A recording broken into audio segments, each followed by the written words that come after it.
Welcome to the O Horror Podcast. Join me as I take you on a journey of the senses and the mind into the darkness. Sit back, relax, and enjoy today's story.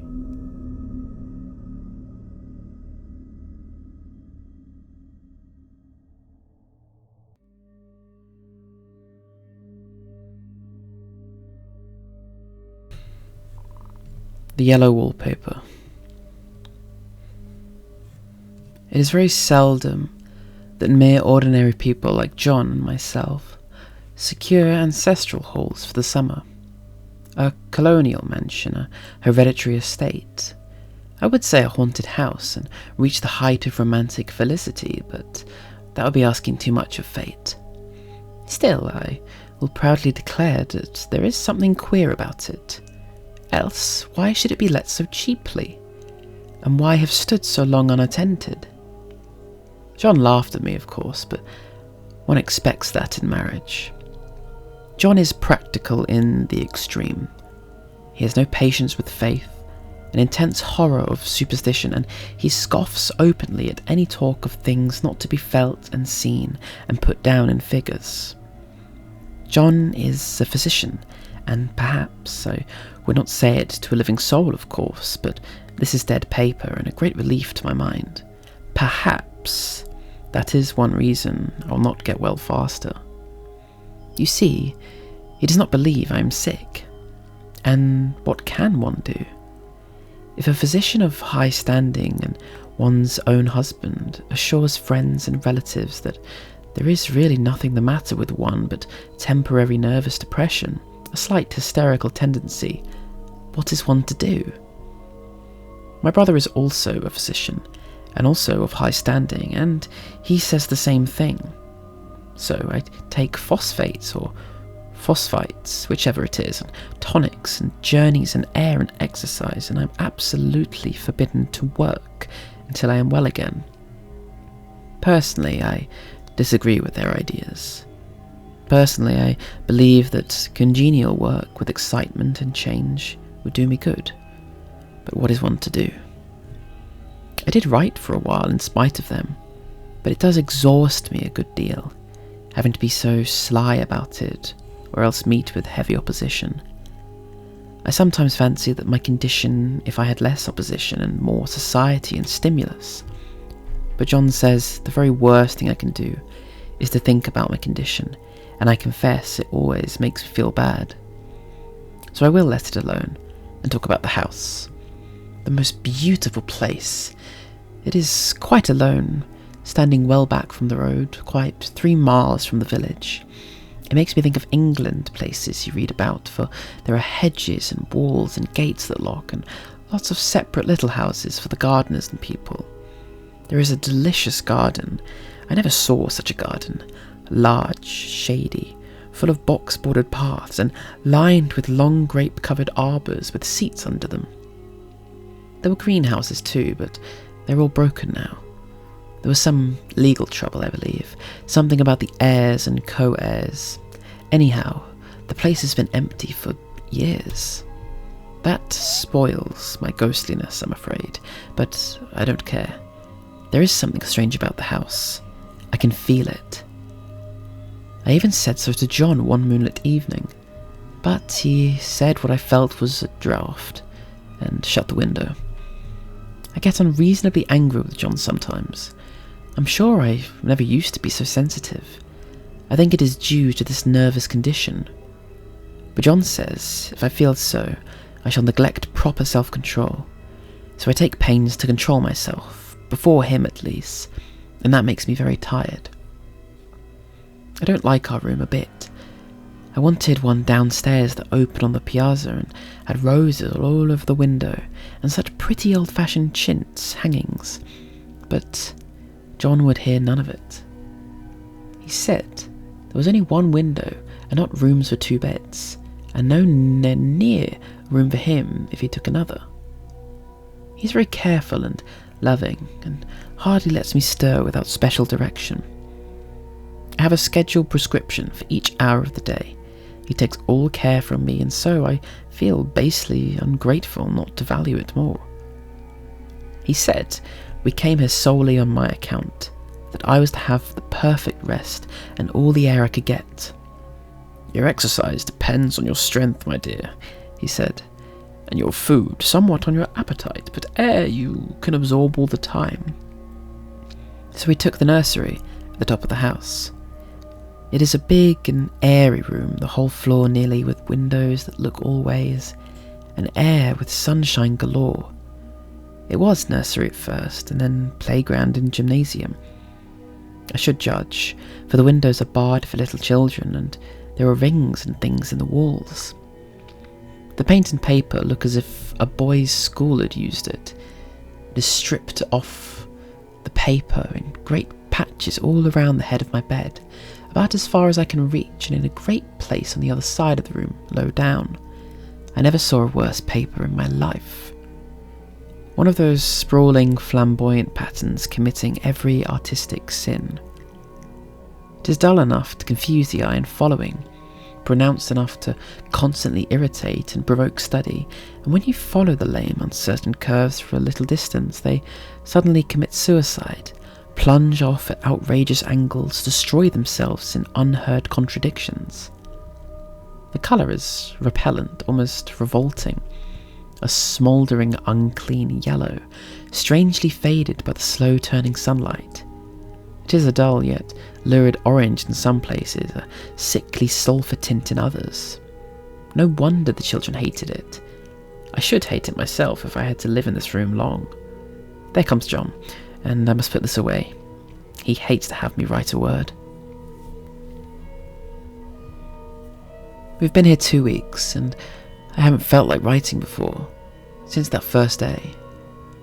I'm sitting by the window now, up in this atrocious nursery, and there is nothing to hinder my writing as much as I please, save lack of strength. John is away all day, and even some nights when his cases are serious. I'm glad my case is not serious, but these nervous troubles are dreadfully depressing. John does not know how much I really suffer. He knows there is no reason to suffer, and that satisfies him. Of course, it is only nervousness.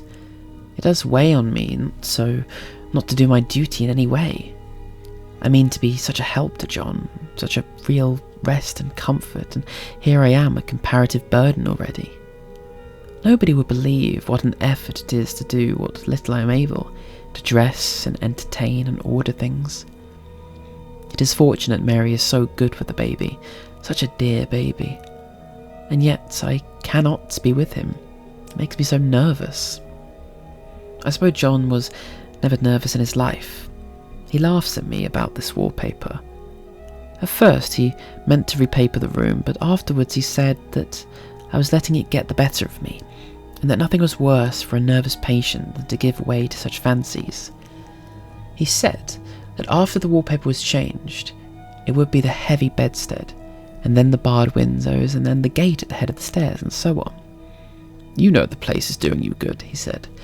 "And really, dear, I don't care to renovate the house just for 3 months' rental." "Then do let us go downstairs," I said.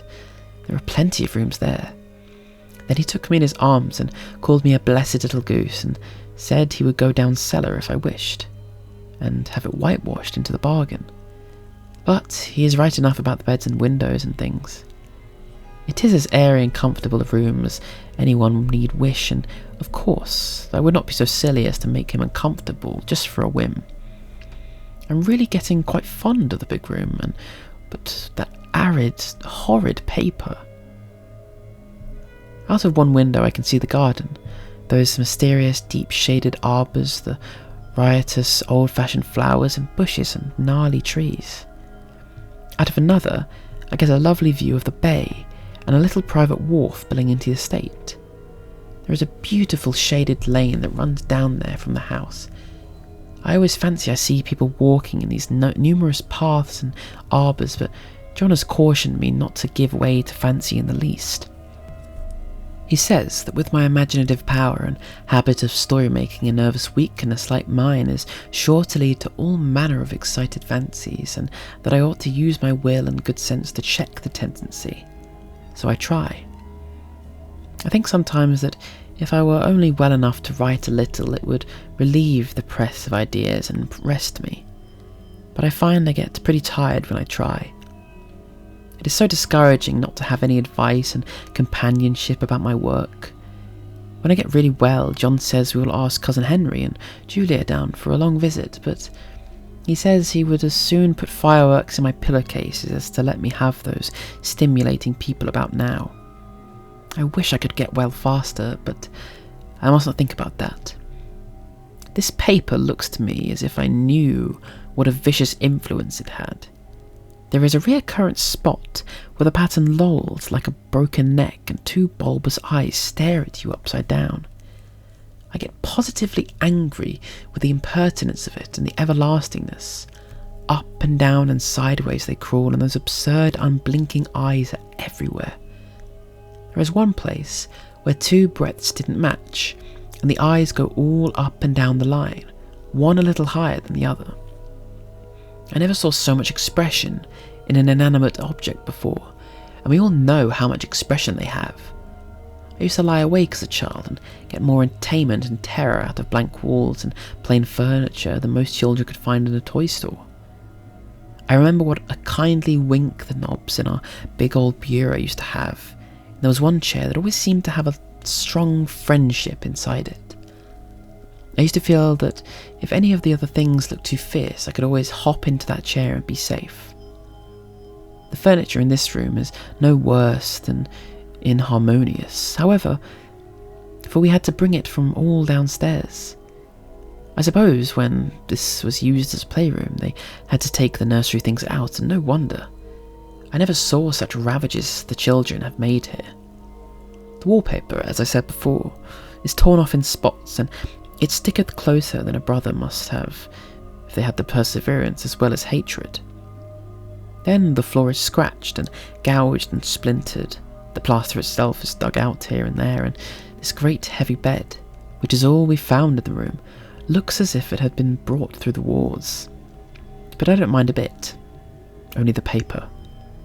There comes John's sister. Such a dear girl she is, and so careful of me. I must not let her find me writing.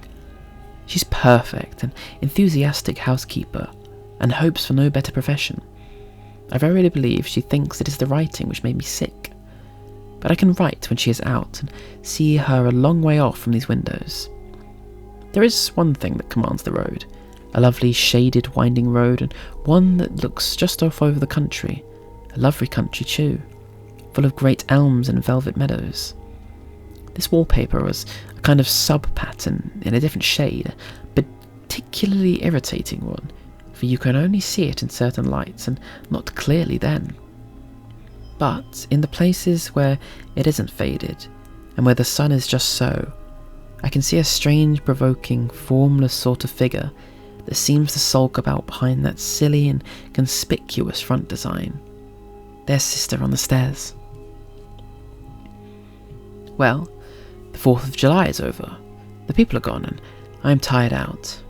John thought it might do me good to see a little company, so we just had Mother and Nellie and the children down for a week. Of course, I didn't do a thing. Jenny sees to everything now. But it tired me all the same. John says if I don't pick up faster, he shall lend me to Ware Mitchell in the fall. But I don't want to go there at all. I had a friend who was in his hands once, and she says he's just like John and my brother, only more so. Besides, it is such an undertaking to go so far. I don't feel as if it was worthwhile to turn my hand over for anything, and I'm getting dreadfully fretful and querulous. I cry at nothing, and cry most of the time. Of course I don't when John's here or anybody else, but when I'm alone. And I am alone a good deal just now. John is kept in town very often by serious cases, and Jenny is good and lets me alone when I want her to. So I walk a little in the garden or down that lovely lane, sit on the porch under the roses, and lie down up here a good deal. I'm getting really fond of the room in spite of the wallpaper, perhaps because of the wallpaper. It dwells in my mind so. I lie here in this great immovable bed, it's nailed down, and I believe, and follow that pattern around by the hour. It is as good as gymnastics, I assure you. I start, we'll say, at the bottom, down in the corner over there where it has not been touched, and I determine for the 1000th time that I will follow the pointless pattern to some sort of conclusion. I know a little of the principle of design, and I know this thing was not arranged on any laws of radiation or alternation or repetition or symmetry or anything else that I ever heard of. It is repeated, of course, by the breaths, but not otherwise. Looked at in one way, with each breath stands alone, the bloated curves and flourishes, a kind of debased Romanesque with delirium tremens, go waddling up and down in isolated commons of fatuity. But on the other hand, they connect diagonally, and the sprawling outlines run off in great slanting waves of optic horror, like a lot of wallowing seaweeds in full chase. The whole thing goes horizontally too, at least it seems so, and I exhaust myself in trying to distinguish the order of its going that direction. They have used the horizontal breadth for a frieze, and that adds wonderfully to the confusion. There is one end of the room where it is almost intact, and there, where the cross lights fade and the low sun shines directly upon it, I can almost fancy radiation after all. The interminable grotesques seem formed around a common centre and rush off in headlong plunges of equal distraction. It makes me tired to follow it. I will take a nap, I guess. I don't know why I should write this. I don't want to. I don't feel able, and I know John would think it absurd, but I must say what I feel and think in some way. It is such a relief. But the effort is getting to be greater than the relief. Half the time now I am awfully lazy and lie down ever so much. John says I mustn't lose my strength, and he has me take cod liver oil and lots of tonics and things, to say nothing of ale and wine and rare meat. Dear John, he loves me very dearly and hates to have me sick. I tried to have a real, earnest, reasonable talk with him the other day and tell him how I wish he would let me go and make a visit to Cousin Henry and Julia. But he said I wasn't able to go, nor able to stand it after I got there, and I did not make out a very good case for myself, for I was crying before I had finished. It is getting to be a great effort for me to think straight. Just this nervous weakness, I suppose. And dear John gathered me up in his arms and just carried me upstairs and laid me on the bed and sat by me and read to me till it tired my head. He said I was his darling and his comfort and all he had, and that I must take care of myself for his sake and keep well. He says no one but myself can help me out of it, that I must use my will and self-control and not let any silly fancies run away with me. There is one comfort. The baby is well and happy and does not have to occupy this nursery with the horrid wallpaper. If we had not used it, that blessed child would have. What a fortunate escape. Why, I wouldn't have a child of mine, an impressionable little thing, live in such a room for worlds. I never thought of it before, but it is lucky that John kept me here after all. I can stand it so much easier than a baby, you see. Of course, I never mention it to them anymore. I'm too wise, but I keep watch of it all the same. There are things in that paper that nobody knows but me or ever will. Behind that outside pattern, the dim shapes get clearer every day. It is always the same shape, only very numerous, and it's like a woman stooping down and creeping about behind that pattern. I don't like it a bit. I wonder, I begin to think, I wish John would take me away from here. It's so hard to talk with John about my case, because he's so wise and because he loves me so. But I tried it last night. It was moonlight. Moon shines in all around, just as the sun does. I hate to see it sometimes. It creeps so slowly and always comes in by one window or another.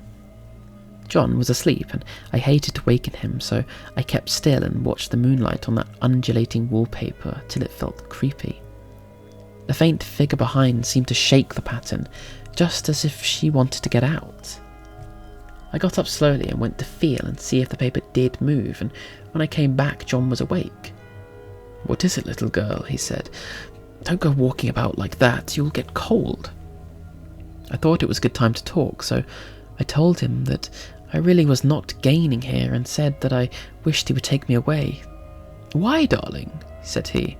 "Our lease will be up in 3 weeks, and I can't see how to leave before.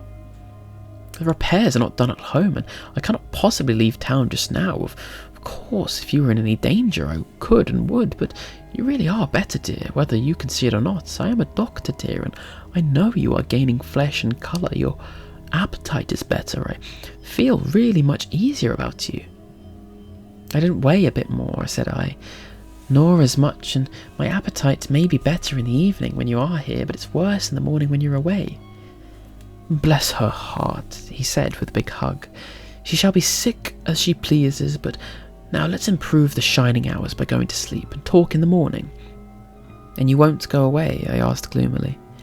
How can I, dear? It's only 3 weeks more, and then we'll take a nice trip on a few days while Jenny and she's getting the house ready. Really, dear, you are better. Better in body, perhaps, I began, and stopped short, for he sat straight and looked at me with such stern and reproachable look that I could not say another word. My darling, said he, I beg of you, for my sake and for our child's sake, as well as for your own, that you will never for one instant let that idea enter your mind. There is nothing so dangerous, so fascinating to temperament yourself. It is a false and foolish fancy. Can you not trust me as a physician when I tell you so? So of course I said no more on that score, and we went to sleep before long. He thought I was asleep first, but I wasn't. I lay there for hours trying to decide whether that front pattern and the back pattern really did move together or separately. On a pattern like this, by daylight there is a lack of sequence, a defiance of law that is constant irritant to a normal mind. The colour is hideous enough and unreliable enough and infuriating enough, but the pattern is torturing. You think you have mastered it, but just as you get well underway in following it, turns a back somersault, and there you are. It slaps you in the face and knocks you down and tramples upon you. It's sort of like a bad dream.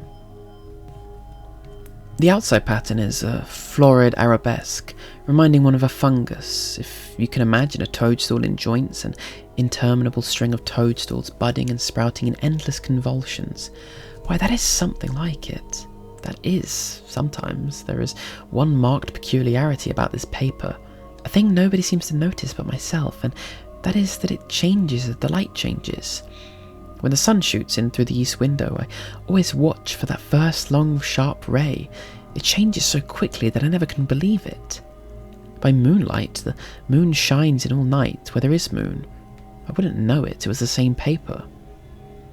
I didn't realise for a long time what the thing that was behind showed, that dim sub-pattern, but now I am quite sure it is a woman.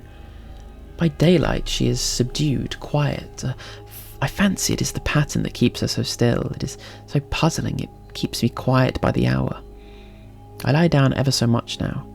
John says it's good for me, and to sleep all I can. There's a very bad habit, I am convinced, you see, I don't sleep. And that cultivates deceit, for I don't tell him I'm awake. Oh no, the fact is, I'm getting a little afraid of John.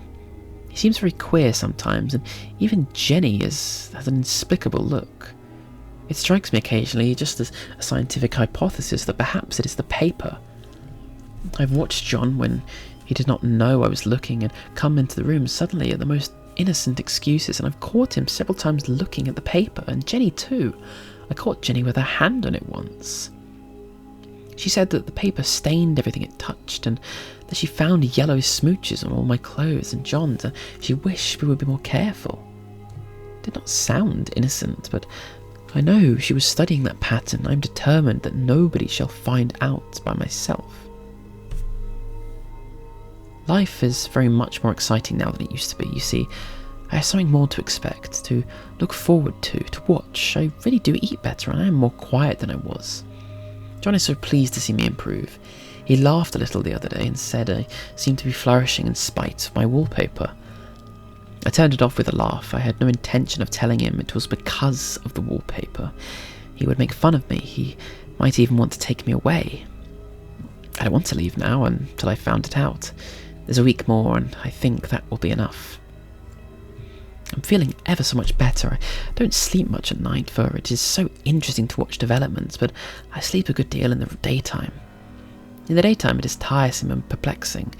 There is always new shoots on the fungus and new shades of yellow all over it. It's the strangest yellow, that wallpaper. It makes me think of all the yellow things I ever saw. Not beautiful ones like buttercups, but old, foul, bad yellow things. But there is something else about the paper. The smell. I've noticed it the moment we came in the room, but with so much air and sun it was not so bad. Now we've had a week of fog and rain, and whether the windows are open or not, the smell is there. I find it hovering in the dining room, skulking in the parlour, hiding in the hall, lying in wait for me on the stairs. It gets into my hair. Even when I go for a ride, if I turn my head suddenly and surprise it, there it is, the smell. Such a peculiar odour too. I spent hours trying to analyse it to find what it smelled like. It's not that bad. It's first a very gentle but quite the subtlest, most enduring odour I ever met. In this damp weather it's awful. I wake up in the night and find it hanging over me.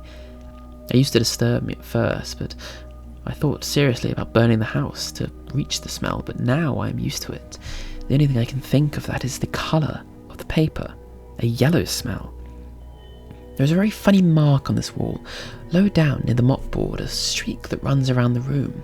It goes behind every piece of furniture except the bed, a long straight, even smooch, as if it has been rubbed over and over. I wonder how it was done and who did it and what they did it for. Round and round and round and round and round and round, it makes me dizzy. I really have discovered something at last. Through watching so much at night, when it changes so, I finally found out. The front pattern does move, and no wonder. The woman behind shakes it.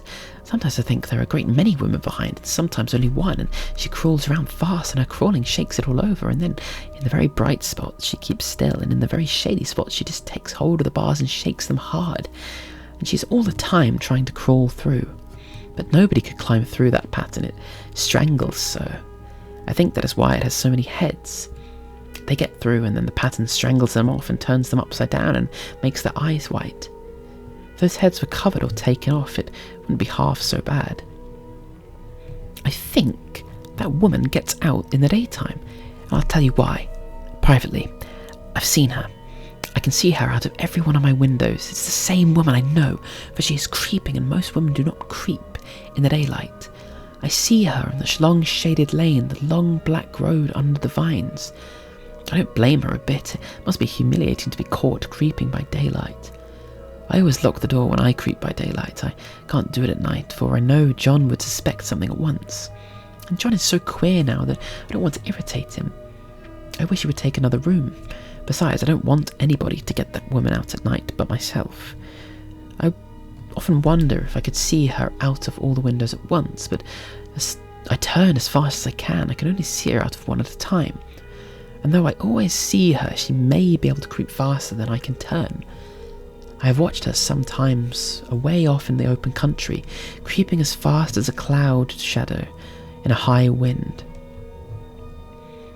If only that top pattern could have gotten off from under the other one. I mean, to try it little by little. I found out another funny thing, but I shan't tell this time. It does not do to trust people too much. There are only 2 more days to get this paper off, and I believe John is beginning to notice, but I don't like the look in his eyes, and I've heard him ask Jenny a lot of professional questions about me. She said I slept a good deal in the daytime. John knows I don't sleep very well at night, for I am all so quiet. Hurrah! This is the last day, but is it enough? John is to stay in town overnight, but he won't be out until this evening. Jenny wanted to sleep with me, the sly thing, but I told her I should undoubtedly rest better for all night alone. That was clever, for really I wasn't alone a bit. As soon as it was moonlight and that poor thing began to crawl and shake the pattern, I got up and ran to help her. I pulled and she shook, I shook and she pulled, and before morning we had peeled off yards of that paper. A strip about as high as my head and about half around the room. And then when the sun came and that awful pattern began to laugh at me, I declared I would finish it today. We go away tomorrow, and they are moving all my furniture down to leave things as they were before. Jenny looked at the wall in amazement, but I told her merrily that I did it out of pure spite at the vicious thing. She laughed and said she wouldn't mind doing it herself, but I must not get tired. She tried to get me out of the room. I was too patent, but I said it was so quiet and so empty and clean now that I believed I would lie down again and sleep if I could, and not to wake me even for dinner. I would call when I woke. So, now she is gone, and the servants are gone, and the things are gone, and there is nothing left but the great bedstead nailed down and the canvas mattress we found on it.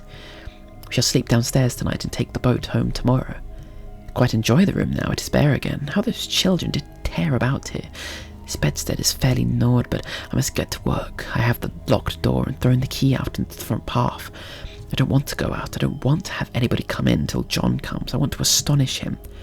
I've got a rope up here that even Jenny did not find. If that woman does get out and tries to get away, I can tie her. But I forgot I could not reach far without anything else to stand on. This bed will not move. I tried to lift and pushed at it till I was lame, but then I got so angry I bit off at little pieces on one corner, but it hurt my teeth. Then I peeled off all the paper I could reach standing on the floor. It sticks horribly and the pattern just enjoys it. All those strangled heads and bulbous eyes and waddling fungus growths just shriek with derision. Getting angry enough to do something desperate. To jump out of the window would be an admirable excuse, but the bars are too strong even to try. Besides, I wouldn't do it. Of course not. I know well enough that a step like this is improper and might well be construed. I don't like to look out the windows, even there are so many of those creeping women. They creep so fast. I wonder if they come off that wallpaper as I did. But I'm securely fastened now by the well-hidden rope. You don't get me out in the road there. I suppose I shall have to get behind the pattern when it comes at night, and that is hard. It is so pleasant to be out of this great room and creep around as I please.